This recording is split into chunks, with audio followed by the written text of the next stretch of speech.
place were 3,000. And at the time of the Treaty of Hudaybiyah, there was a caravan of 1,500 people who accompanied the Prophet Muhammad sallallahu alaihi wasallam. But from the time of the Treaty of Hudaybiyah, this comes to a period of 5 years, from that time to the period of Treaty of Hudaybiyah. From the Treaty of Hudaybiyah to the victory of Makkah, in this 1 3/4 years, the army that was with the Prophet Muhammad sallallahu alaihi wasallam, that was 10,000 in number. So this proves that in these 2 years of peace, in these 2 years, Islam spread more profusely.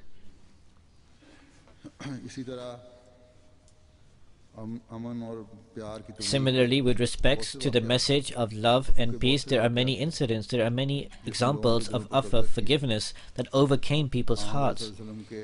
The Prophet Muhammad sallallahu alaihi wasallam's forgiveness and his overlooking people's mistakes and his generosity, these have been mentioned by me in my previous sermon. So why did he do all of this? He did this because Allah the Almighty commanded him to do this.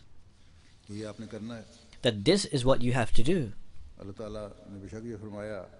Allah the Almighty may have instructed that this is my most beloved and this is the nearest person to me.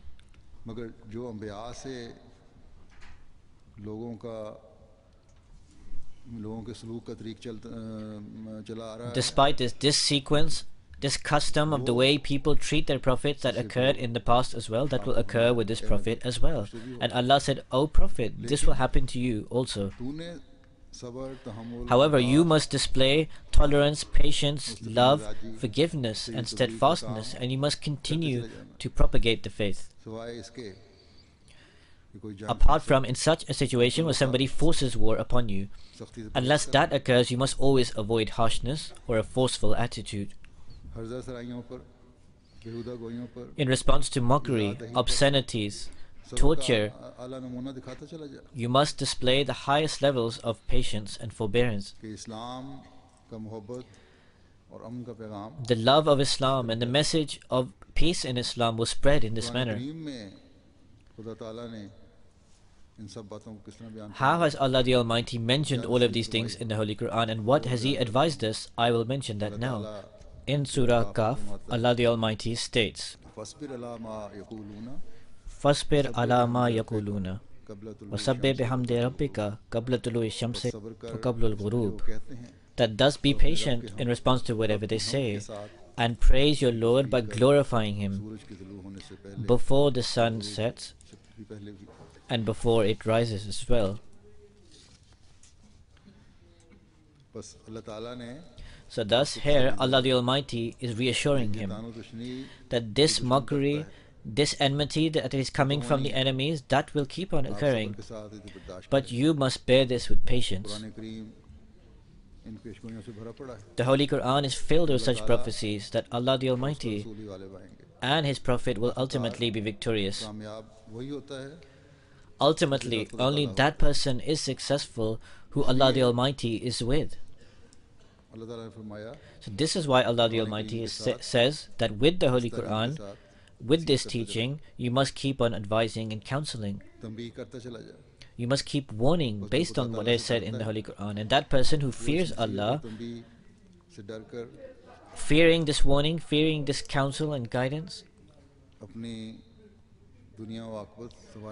such a person becomes one who establishes his life in this world and the hereafter.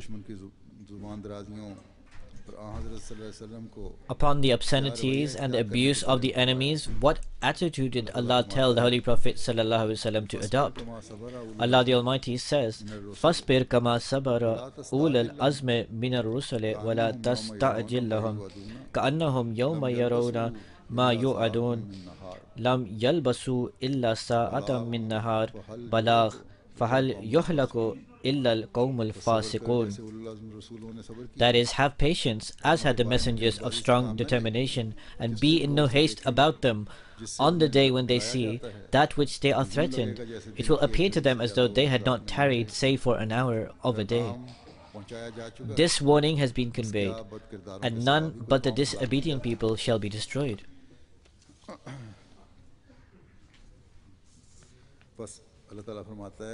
So therefore Allah the Almighty says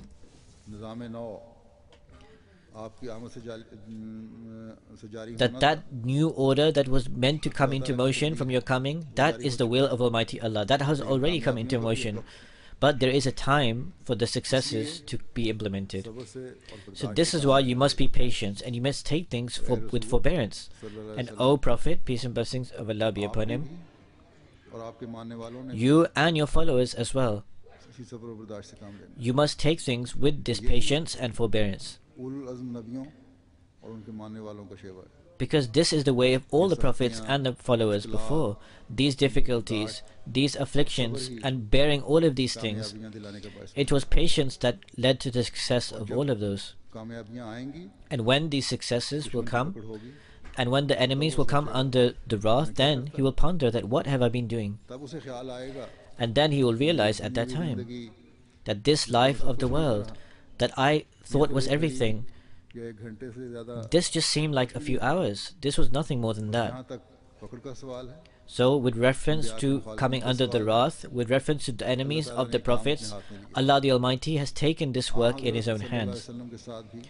With the Holy Prophet ﷺ, Allah the Almighty showed this treatment most of all. And his enemies, they were destroyed to such an extent that their names were completely effaced.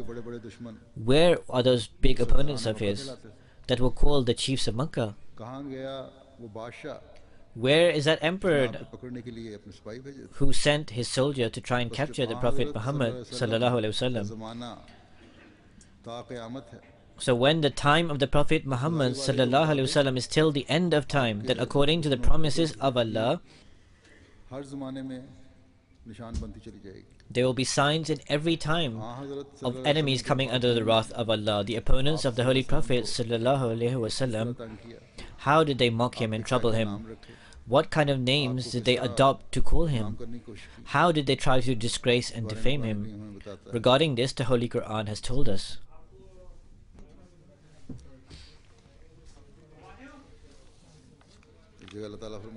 In one place, Allah the Almighty states that وَقَالُوا يَا أَيُّهَا الَّذِي نُزِّلَ عَلَيْهِ الذِّكْرُ إِنَّكَ لَا مَجْنُونَ. And they said, oh, that person who this book, this exhortation was sent to, surely he is a madman. This was a mockery upon the Prophet Muhammad sallallahu alaihi wasallam. In fact, it is an open abuse. When this verse was revealed in Makkah, at that time all the populace, this is what they perceived of the Holy Prophet sallallahu alaihi wasallam. Apart from a few good-natured people, they all assumed that he was a madman. But when the Prophet Muhammad sallallahu alaihi wasallam conquers Makkah, then he displays the highest levels of love and generosity. And I explained this in the previous sermons as well, that these were not only those people who abused. In fact, these were those people who perpetrated the excesses of cruelties. They tried to force war upon these people. Despite this, the Prophet Muhammad sallallahu alaihi wasallam displayed generosity and love with every single one of person, because Allah the Almighty said, I will take retribution from these people myself. In Surah Al-Furqan, Allah the Almighty states that وَقَالَ الَّذِينَ كَفَرُوا إِنْ هَذَا إِلَّا إِفْكُ إِفْتَرَاهُ وَآنَهُ عَلَيْهِ قَوْمٌ آخَرُونَ فَقَدْ جَاءُوا ظُلْمٌ وَزُورًا. That those who disbelieve say, it is naught but a lie which he has forged, and other people have helped him with it. Indeed, they have brought forth an injustice and an untruth. There are very deep meanings entailed in this verse, but the purpose of what I am trying to say is this, that after the claim of the Prophet Muhammad sallallahu alaihi wasallam, those same people, God forbid, used to call him a liar, and these were those same people who used to say that he was truthful, and those people used to testify to his trustworthiness and his honesty. Then regarding the Prophet Muhammad sallallahu alaihi wasallam, The Holy Quran has mentioned the cruelties against him in this way. وَقَالَ الظَّالِمُونَ إِن تَتَّبِعُونَ إِلَّا رَجُلًا مَسْحُورًا. And the oppressors say, you are following a person who is under the effect of magic. So regarding the obscenities of disbelievers, in another verse, Allah the Almighty says,